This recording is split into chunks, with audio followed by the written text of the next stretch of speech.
This is the Bottom Line Podcast presented by Anchor.fm, your home for sports and entertainment talk. I'm Jimmy Finizzi alongside Neil Villapiano. Yes, my boy is back. We hope you're doing well. Thank you so much for taking some time out of your day to take a listen. We really do appreciate it. Before we get started, you know the drill. Questions, opinions, Twitter and Instagram at BottomLineWMCX, and on Twitter at the NVP Show, hashtag Bottom Line. Leave a voice message on the Anchor app or at Anchor.fm. And if you like what you're seeing on YouTube, please leave a like and a comment down below. Helps out tremendously. And please make sure you subscribe and hit the bell so you do not miss a single episode. And please subscribe on all audio listening platforms. Just include Jimmy when searching for the Bottom Line Podcast. First and foremost, Neil, it's been a couple of weeks, but I'm glad you're back, my man. How's everything? Everything's going well. Dealt with some personal stuff over the last couple of weeks. So it's been a whirlwind of emotions, but today is a good, it's a nice day out today. I'm in a pretty good mood. We got a lot to talk about. And yeah, it has been a while since I've been on here. Good to see you holding down the fort as always, which is great. And yeah, just continuing to truck along. How's everything with you? Hey, you know what? Anything I can do to help, it's always my pleasure. But in all seriousness, I am glad that you're back. It's good to see you as always. I personally am I could be better, but I'm doing all right. Just still kind of trucking along, like you said. I would be lying to you if I'm saying I'm in the best mood right now. I'm not. But you know what? With what we got to talk about today, I'm pretty hyped up. It might be cold outside on the Jersey Shore right now. I mean, probably below freezing, but we're coming in red hot because we got a lot to discuss today. So, Deshaun freaking Watson. That's our first topic for today. This is going to be an NFL-heavy episode, as will next week. More details on that in a little bit. But today we'll be talking about Deshaun Watson. Obviously, that's the big news this whole week, so we'll talk about that, and we'll also briefly recap the NFL Championship Sunday games from last week. But Neil, obviously the big story this week, Deshaun Watson made it officially official, even though it was made weeks ago. Deshaun Watson wants out. Houston, you got a problem, and it's your quarterback. He doesn't want to stay. He has officially requested a trade from the Houston Texans. And personally, I do not blame this man. And if you want to know how good Deshaun Watson is, and also keep this in mind, he's only 25 years old, all right? But here's just some numbers here from this past season that just shows you how good Deshaun Watson is. So this past season, he completed 70% of his passes. He threw for 4,823 yards, 33 touchdowns, 7 interceptions, and a quarterback rating of 70.5. Yeah. All on a team that was just downright awful. Just awful. No offensive line, no wide receivers, a defense that can't stop a nosebleed, so he was probably tired as hell every single damn time he took the field. And when you have J.J. Watt personally apologizing to him after the last game of the regular season, you know it's bad. And personally, if I'm J.J. Watt, I'd want out of there too, considering the fact that Andre Johnson and whoever the heck it was, I think it was DeAndre Hopkins, I'm not 100% sure, tweeting that the Texans are known for ruining players' careers. And keep this in mind as well. Andre Johnson, outside of DeAndre Hopkins, was probably one of the best receivers the Texans have ever had in their organization. Yeah. And they were still a bad team when Andre Johnson was on there. Well, mediocre at best, but still bad. But him and DeAndre Hopkins were two of their best receivers. And Deshaun Watson did not have DeAndre Hopkins last season because Bill O'Brien decided to be an idiot and trade him to the Cardinals for a washed-up David Johnson. But that's a whole nother tangent for another day. I'm not going to get into all that again. Yeah. But look, as far as where we should go, well, I've heard a bunch of different teams thrown out there from the people that I've talked to and from what I've heard on the big networks like ESPN, The Fan, and all that other stuff. I've heard San Francisco. I've heard Miami. I've heard the Jets. I've heard the Saints, although that's probably a long shot. I don't know what's going to happen with the Saints, but I digress there. But if you're going to ask me personally, if you're going to ask us personally, I'm sure Neil will give his thoughts in just a second. But if you're asking us where we think is the best fit for him to go, and I can't believe I'm going to say this, and I've said this once on Twitter, and I'm going to say it again. And if you want, you can look up the tweet at BottomLine WMCX. If I am the New York Jets, I am calling them immediately. And here's why. The Jets are picking 2nd overall in this year's draft, and they're also picking 23rd. If you can find a way to trade away those 2 picks, maybe a future first-round pick, and another player, and I really hate to say it, but that other player might have to be Sam Darnold. I'm sorry. I mean, as much as I don't want to give up on this kid, because I still think Sam Darnold is going to be a great quarterback in this league. He just needs another spot, man. I'm sorry. It's just come to a point where Sam Darnold is not going to get any better unless he finds another team. And look, hey, Robert Saleh, great for him. I love that hire for the Jets. That's one thing they did not screw up this offseason so far. I think Robert Saleh is going to do a fantastic job with the Jets, but that's a whole other story for another day. But look, Sam Darnold, he's not going to get any better unless he goes to another spot. Maybe somehow, some way, if he gets traded to the Houston Texans, maybe, just maybe, if they can somehow get their heads out of their you-know-whats, maybe they can find something for Sam Darnold. But if you're the Jets, if you can find a way to trade 3 first-round picks, meaning the 2nd and the 23rd of this year, and a future first-rounder for next year or maybe a few years after that, and trade away Sam Darnold and give Deshaun Watson an opportunity to play under a new head coach, and then maybe use whatever draft capital that you have left to get him weapons, or explore the free agent market for wide receivers like for a Kenny Golladay or an Allen Robinson, all that other stuff. Just, if you're the Jets, you don't let this opportunity pass by. You don't do it. You don't. Now, another team I think would be a good fit would be Miami. Miami Dolphins would be a great fit under Brian Flores, because the Dolphins have plenty of weapons. And hey, if you can trade, if they can somehow trade Tua, hey, maybe things could work out in Miami. So that's another great fit. But me personally, bottom line, if I am the New York Jets, I am on the phone immediately with the Houston Texans, because you do not pass up on an opportunity to get such a young talent like Deshaun Watson. You do not pass that up, in my opinion.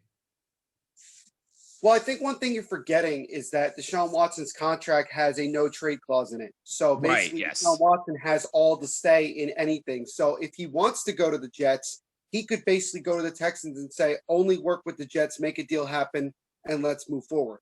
Right. I'm sure if you ask anybody with the Texans now, they'll probably say that that was something they probably regretted, giving him a no trade clause in his contract extension. But hindsight is 20/20, as they say. But you look at the teams that could be good fits for Deshaun Watson. I just don't see the Jets anywhere near being the type of fit that Watson's looking for. Because this is the Jets we're talking about. This is an organization that has ruined just as many players as the Texans have, if not more, in their careers. Mm-hmm. I know that you have the backdrop of the New York media, the biggest media market in the world. I get the whole angle of being able to promote yourself and your brand and everything. I get all of that.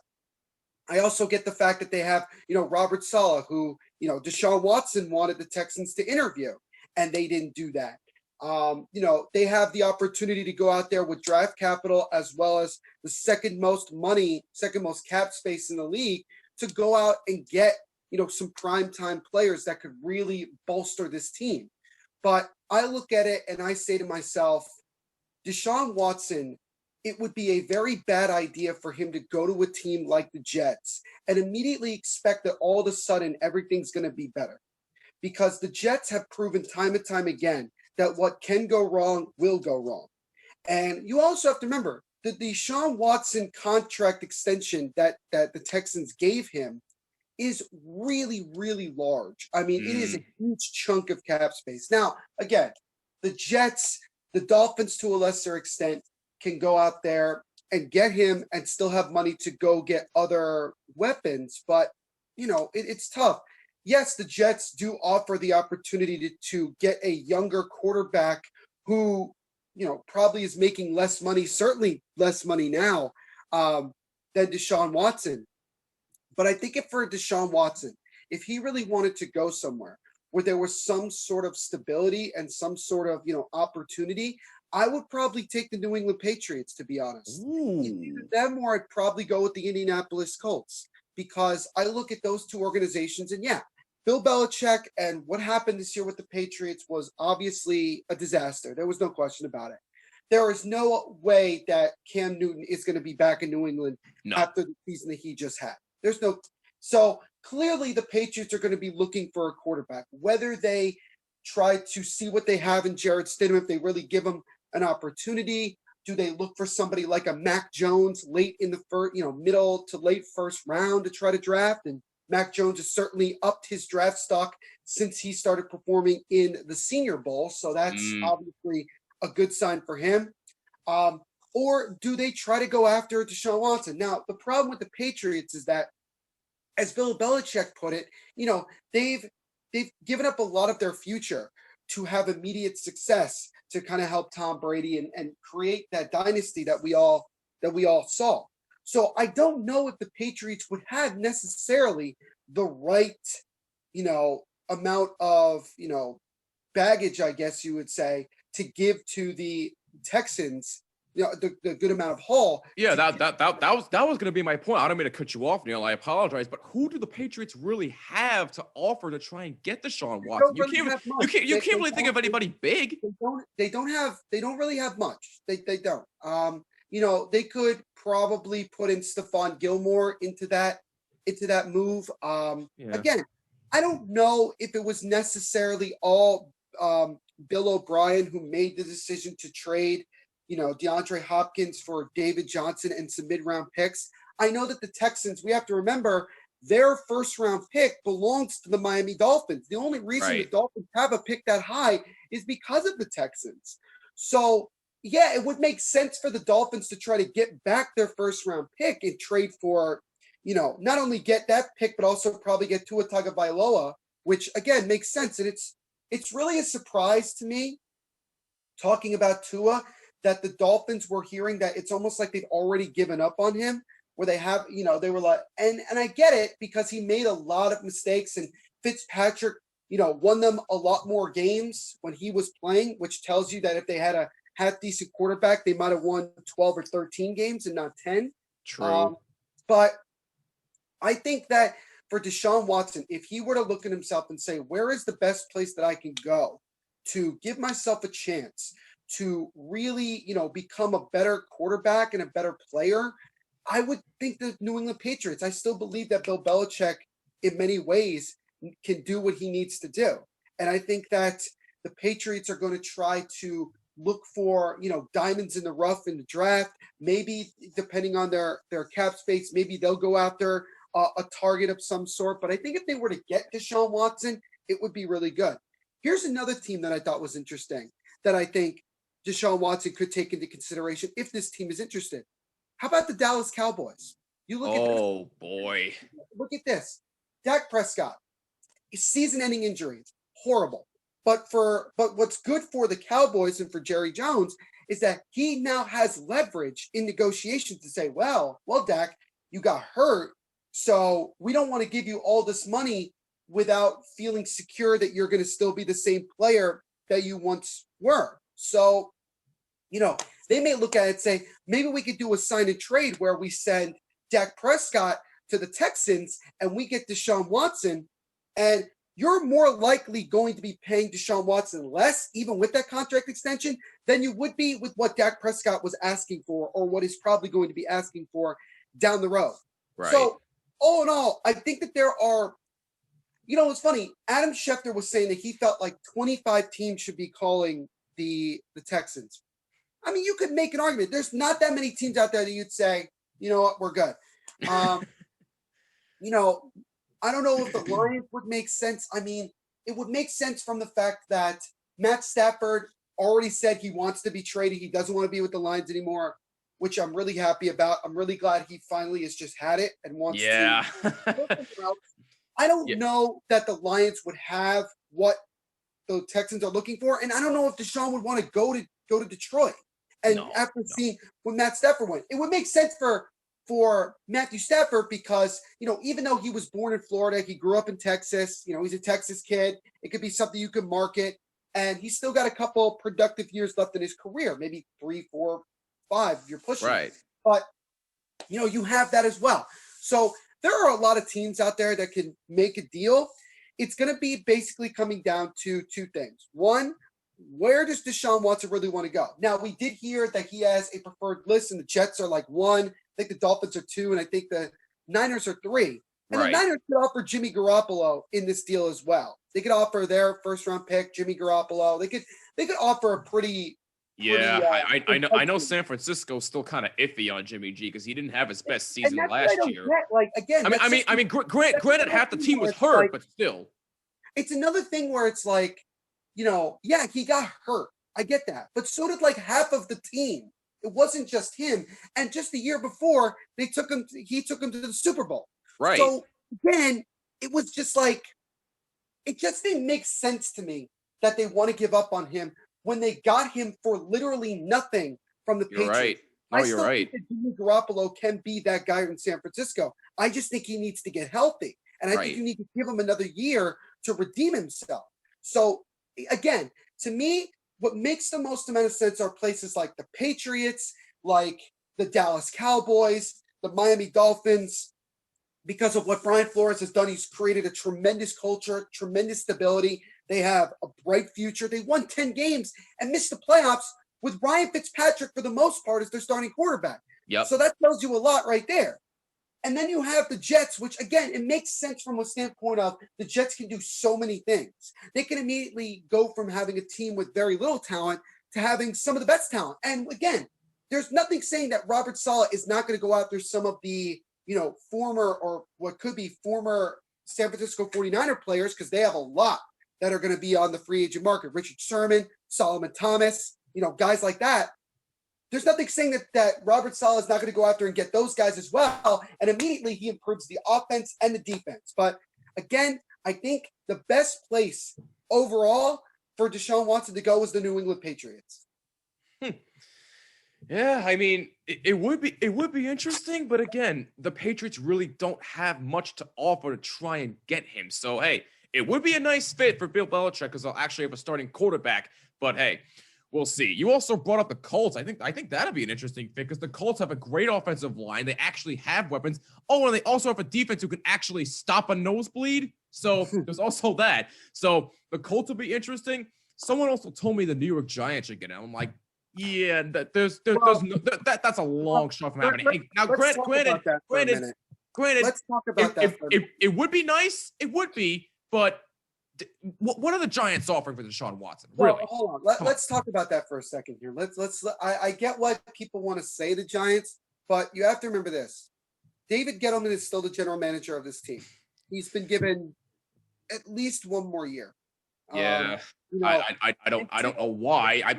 He should have been fired, but go ahead. They still believe that Daniel Jones is the guy. And I'm sorry, Jimmy, but I know that you like to try to defend him, but he's not the guy. Well, hey, listen, I don't mean to cut you off again. I apologize, but let me just say this real quick and then we'll get back to the conversation. I promise I will end it after this. If Daniel Jones, for some unknown reason, well, actually not unknown, but if for some reason he does not improve this upcoming season, then I personally believe that you're definitely going to have question marks. I'm sorry. Like my patience is slow. My patience with him. It will just solidify the fact that Daniel Jones was never going to be the guy, and that he is just a guy that's just happy to be in the NFL. Well, look. We talked about this. Daniel Jones continued to make mistakes. And even when the Giants were on a roll, he was still making mistakes. The rest of the team was following what Joe Judge was trying to do, and Daniel Jones was the only one that was slowing them down. And if the Giants had a half-decent quarterback, not Daniel Jones, not Colt McCoy, they would have won the NFC East by 3 or 4 games. This is not just a theory. This is a fact. As you can see from the games that the Giants lost by a score, because Daniel Jones either fumbled the ball or threw it away. The biggest thing with the Giants is simply this. The Maras, the ownership of this team no longer cares about winning. This is obvious because clearly since 2011, the Giants have been okay with being mediocre. They've been okay with that, mediocre to bad. That's literally how they've been. Because if they weren't, they would have made changes 4 or 5 years ago. Yeah, even when Eli Manning was still the quarterback. Even when Eli was still the quarterback of this team. And so when you look at that and you look at this entire situation, you have to understand simply this. In a fantasy world, it would be great to see the Giants make a move. And the Giants, to an extent, actually have something to offer. They do have Daniel Jones. They could just give them Daniel Jones, which would cost them very little. And they could just move on from him after a year, and that'll be that. And they could also give them a pick or two. They could probably give them something like, I don't know. I think Golden Tate is probably still. I think he's still on the team. I think he's still. I'd probably give him up because they're not really utilizing him that much. So what's the point of keeping him? Right. No, and I'm looking at it and saying, yeah, it would make sense for the Giants to make a move. But again, the Giants just don't have enough because we don't know exactly what the Texans are looking for. It's got to start at 3 first-round picks. It's got to start there.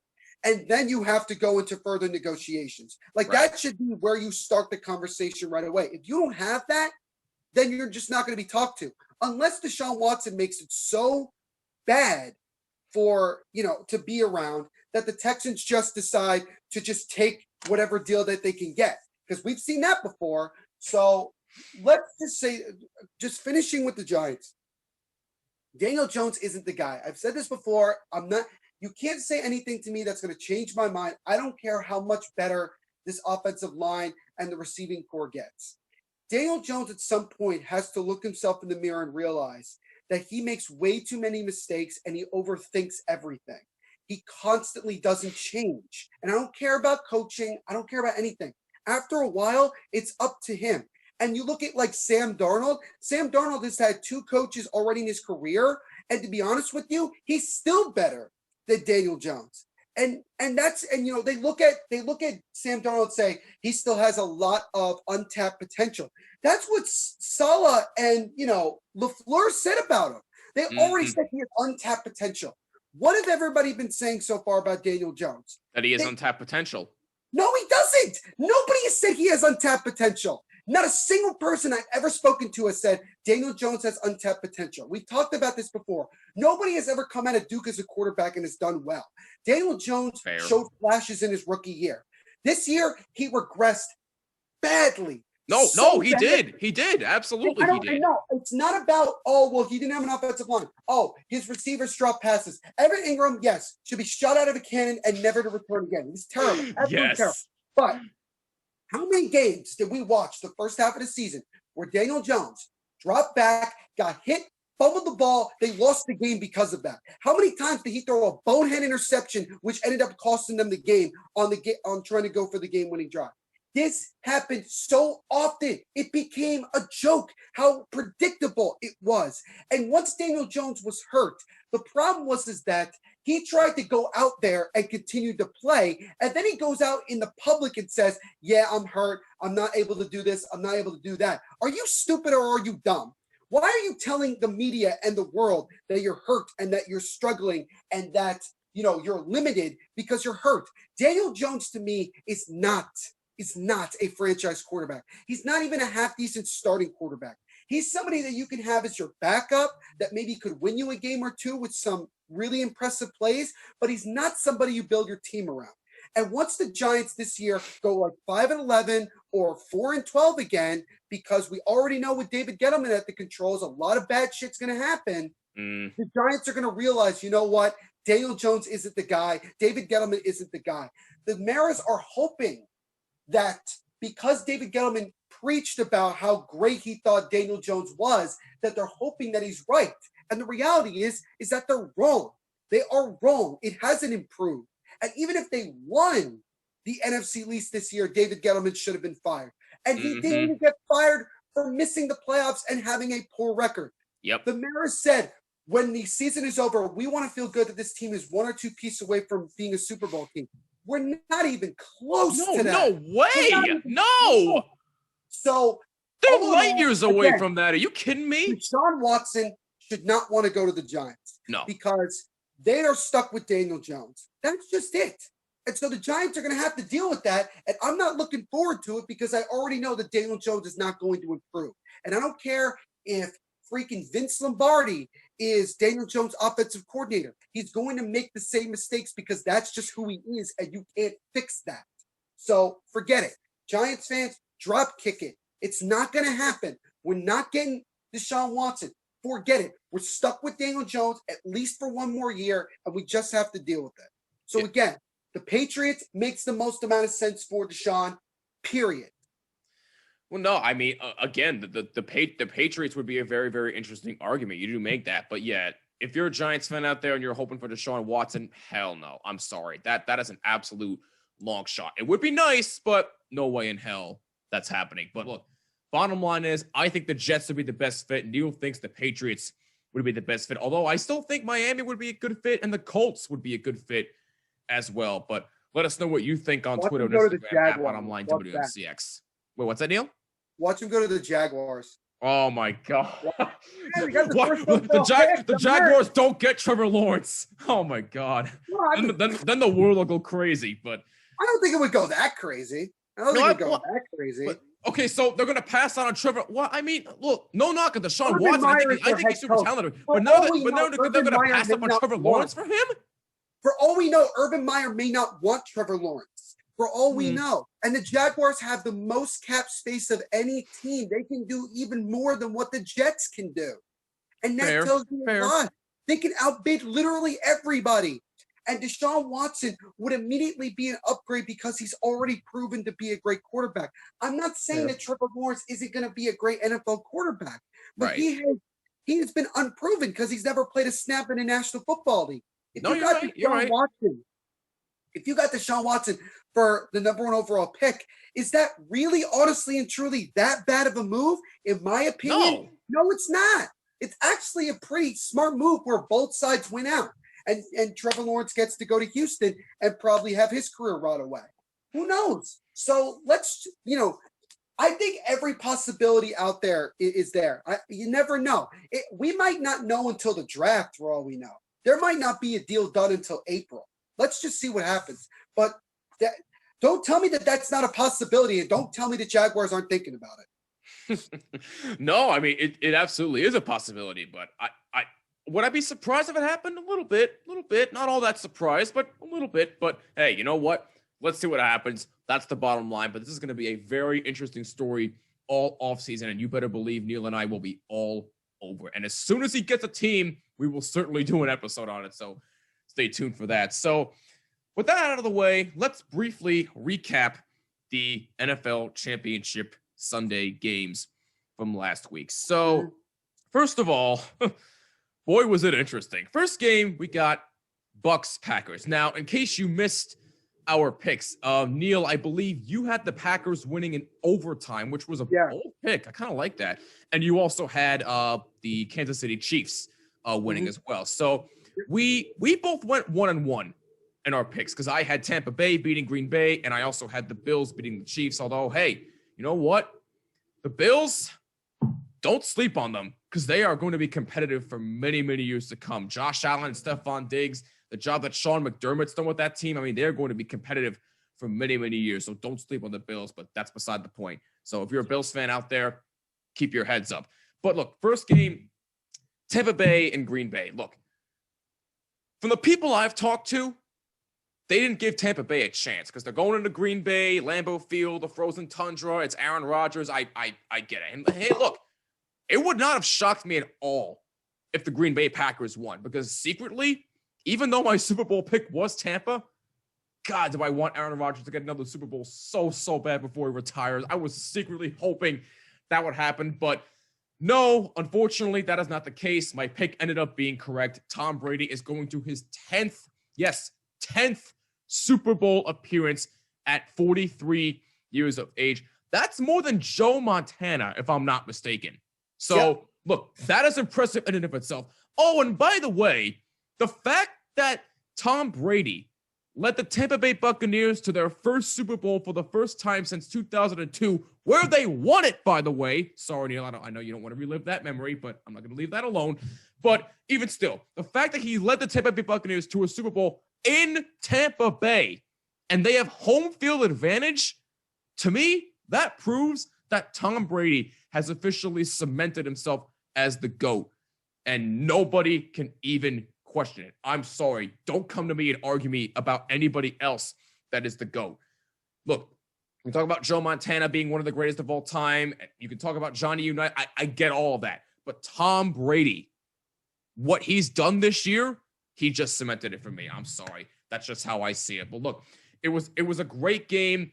Tampa Bay jumped right up from the get-go. The Packers defense had little to no life, except for later on in the second half, but it was too little too late for them because they really could not stop anything from they could not stop Tampa Bay's offense to stop a nosebleed in that first half. So look, you got to give Tampa Bay a bunch of credit. They went into the frozen tundra, they took care of business, and they will be hosting Super Bowl 55, and that proves once again that Tom Brady, even at his advanced age, is still doing things we would normally never, ever see from another quarterback in the NFL.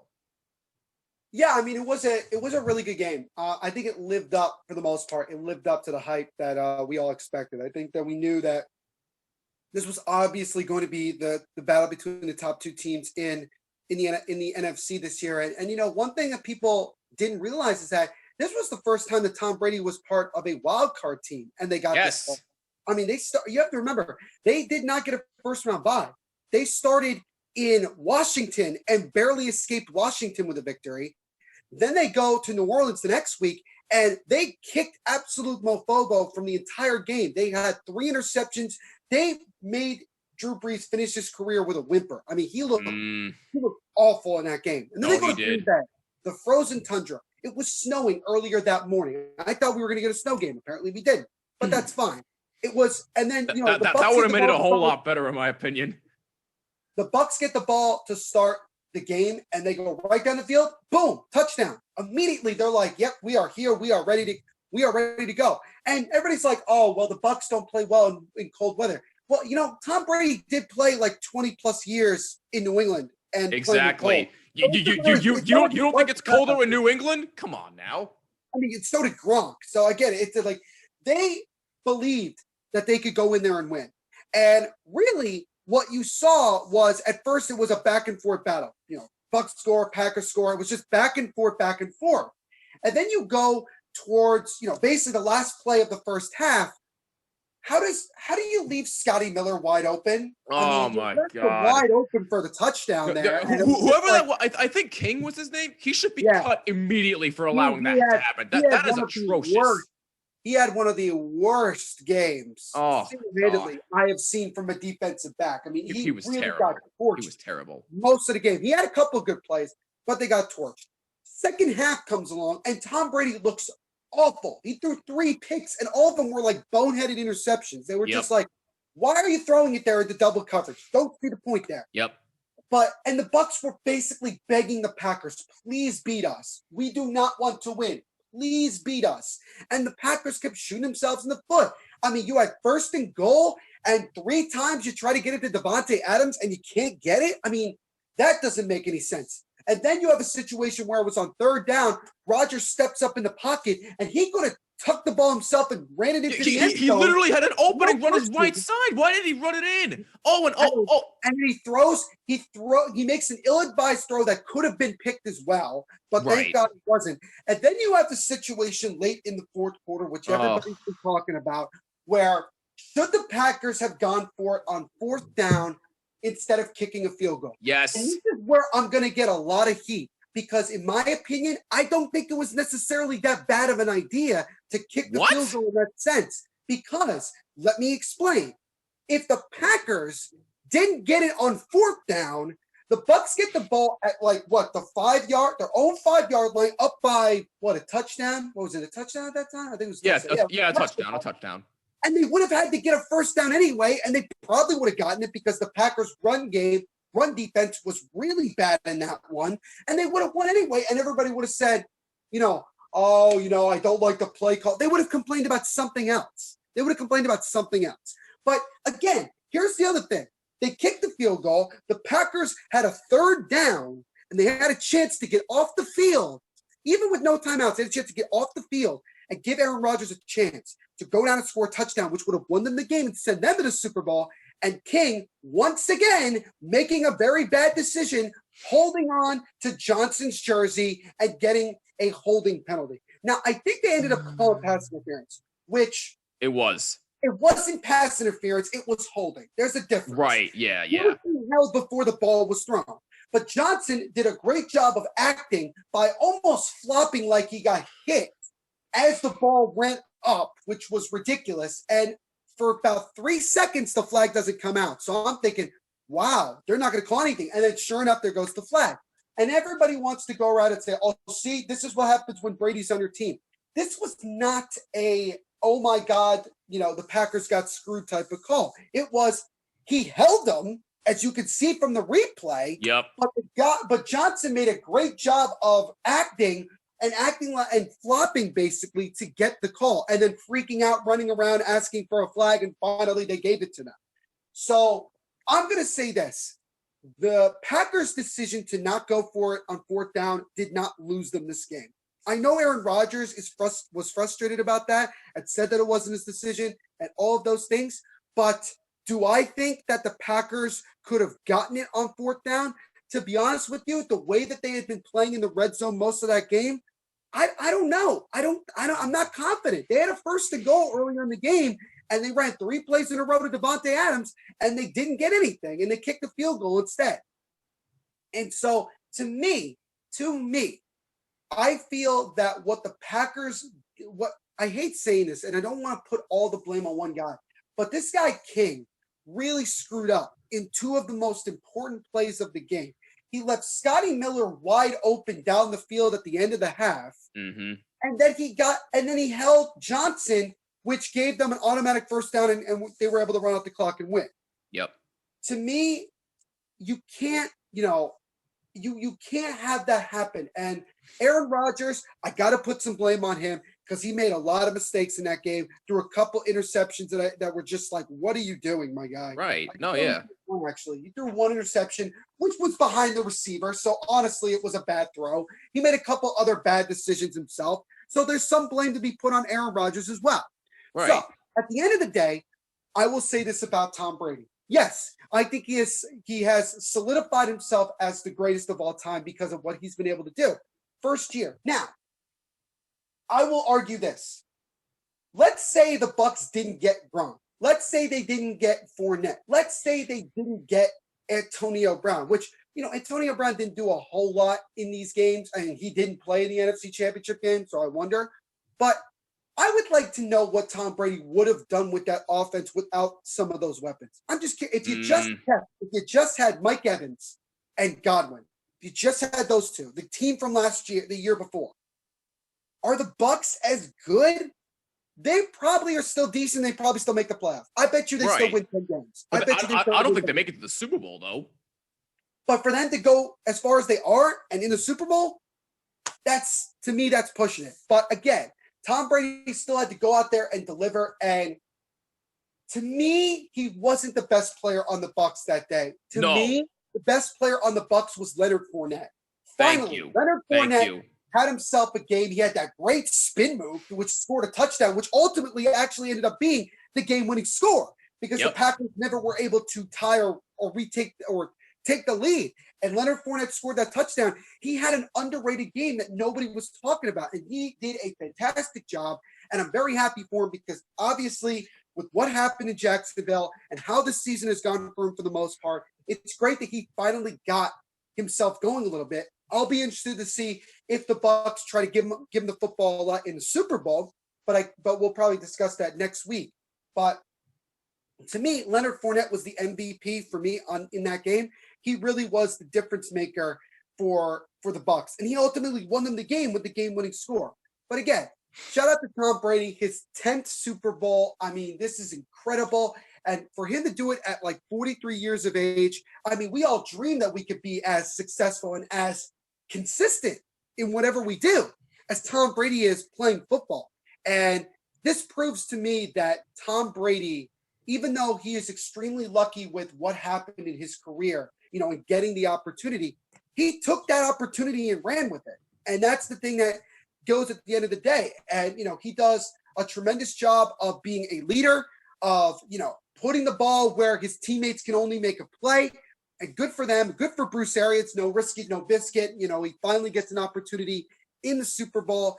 And we'll see what happens. But good for the Bucs. Their first Super Bowl appearance since 2002, which is crazy. It's like, think about nearly 2 decades ago that the Bucs blew out the Oakland Raiders in the Super Bowl. That's a long. It doesn't feel that long. I mean, it's not really that long ago, but it feels that long. But again, very, very impressive job by the Bucs, who in many ways honestly deserve to be in this position from what they've been able to do. Oh, 100%. And Tom Brady is also proving people like Max Kellerman wrong when he was saying, "Oh, he's fallen off a cliff for many years," which is a bunch of nonsense to me. I don't buy that nonsense. I think what Tom Brady is really good at is that he loves that type of criticism. He loves to have that motivation. And I think at the end of the day, what for the many years that Max Kellerman was saying that, it was a good thing for Tom Brady because he had something to prove. He had something to go out there and say, this is what I'm trying to prove at. And, that's just what it is. And good for Brady, Kellerman, good for him. It gave him a lot of publicity. And, it just, as I always say, there's nothing wrong with bad publicity. It's good. There's no such thing as bad publicity. Yeah, no, I mean, you're not wrong, but hey, look, cliff, ravine, none. Tom Brady has defied the odds according to Max Kellerman, where he proved everything. Look, he's proven everything for many, many years, bottom line. All right, so with that being said, last game of the recap here, Bills and Chiefs. We're recapping the NFL Championship Sunday games, by the way. So, Bills, Chiefs. So, look, Neil had the Chiefs. I had the Bills. Look, I knew it wasn't going to be easy for the Bills to go in there because, look, it's Arrowhead. It's loud as heck. I mean, those fans in there, look, it might have been limited capacity, but they are still loud as hell in that stadium, and it showed. That place is no easy stadium to play in, so I knew it was going to be a tough task for the Buffalo Bills, but I liked them because I loved their story. I loved what kind of season they were having, especially Josh Allen, who should be in the conversation for MVP, but hey, I'm not going to get into a whole tangent about that. I still think it's going to be Aaron Rodgers, but I digress. But look, Kansas City, look, we all know who they are. Look, Patrick Mahomes, I don't need to say any more about him. He's one of the best players in football right now. Tyreek Hill, Travis Kelce, a defense led by Tyrann Mathieu that has been absolutely solid for them so far. And look, Andy Reid, I can't say enough about him and the job that he's done. Eric Bieniemy, he's done a fantastic job, but it is still a crime that he still does not have a head coaching job. But look, I'm not going to get into a whole tangent about that. We all know how I feel. We don't know how Neil feels about that. But look, the Chiefs are the Chiefs, man. Look, I wasn't surprised that they won that game. I'm really, really not. And now we got a great Super Bowl matchup coming up, which we will give a full preview on next week. So stay tuned for that. But we got a matchup against what people are saying the old GOAT and the young GOAT. So look, it's going to be very, very interesting. Patrick Mahomes, look, again, you can't say enough about what he's done. He is just on another level right now. And look, that Chiefs offense is virtually unstoppable. So it's going to be very, very interesting how the Bucs defense is going to step up their game against that high-powered offense, especially with one of the best tight ends in football right now in Travis Kelce. So look, bottom line, the Chiefs, I mean, what really more can you add about them? I mean, they're one of the best teams in football for a reason. They deserve to be back in the Super Bowl. But hey, you know what? Like I said before, I got to give the Bills a ton of props. They had an unbelievable year. And look, a Bills fan that we both follow on Twitter, Melody Martin, who is absolutely stellar, by the way. Go follow her if you're not already. She's probably one of the biggest Bills fans that I know. And look, I can tell her frustration. I can tell frustration from every single Bills fan that was feeling it. But hey, you know what? Here's my message to you. Keep your heads up, because that Bills team is going to be very, very competitive for many, many years. And don't be surprised if they have a Super Bowl run in them within the next 2-3 years. So look, bottom line, got to tip my cap to the Bills, but hey, the Chiefs are the Chiefs, man. I mean, there's absolutely no denying that. It's going to be a great Super Bowl game. I'm really looking forward to this. This game was competitive through one quarter, and then the Chiefs just took over. The Bills came out.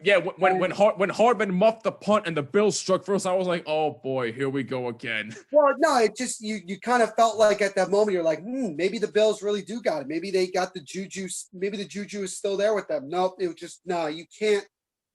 The thing about the Chiefs is that you can't give them an opportunity to get going. Right.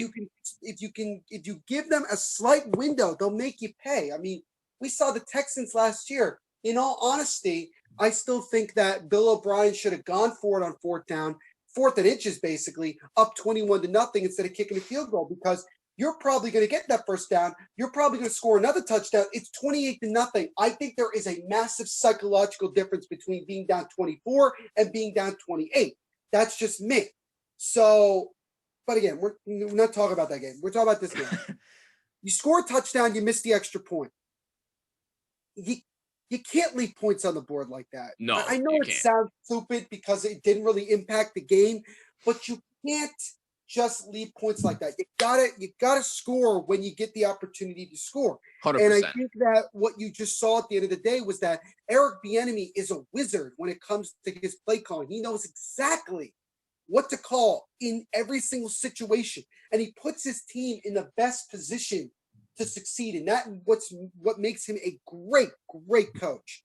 And basically the Chiefs just took over. Mahomes did his thing, Kelsey did his thing. Tyreek Hill was, he had that really, really impressive run where he basically escaped through like 6 or 7 Bills players. But was he that big of a factor? No, but that shows you how good they are. It doesn't have to be the main guys all the time. And their defense came through when it needed to. And their defense is not the best I've ever seen by any means. But they played well. And the Bills, at the end of the day, they got beat by a better team. That's just what it was. And their magical run ended there. And would it have been different if the game was in Buffalo? Maybe. But again, the Bills did lose at home to this same Chiefs team earlier this year. Now, there were no fans there, but still. Right. Again, Patrick Mahomes is just, he's great, man. He's one of the best quarterback talents I've ever seen in my life. Andy Reid, great coach, definitely going to be in the Hall of Fame. Has an opportunity to win back-to-back Super Bowls and be the first team since, I believe, the Patriots of 03-04 to win back-to-back Super Bowls.